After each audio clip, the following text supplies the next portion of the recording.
entertainers in the building. G'day guys. Today I take a close look at the hip extension knee flexion on a Swiss ball.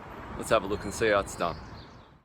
So set yourself up with your heels just on the other side of the top of the ball, and you'll feel the curve of your ankle just sit on top, and you really dig your heels into the ball to start the rep.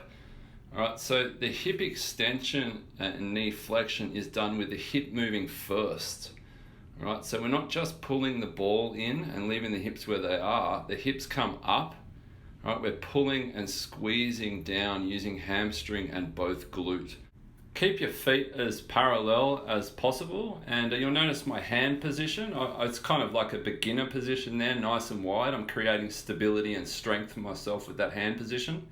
As you progress, obviously those hands can come in closer to your side, then across your chest, and even sort of off the ground so that you're not getting that stability through the shoulder and the arms.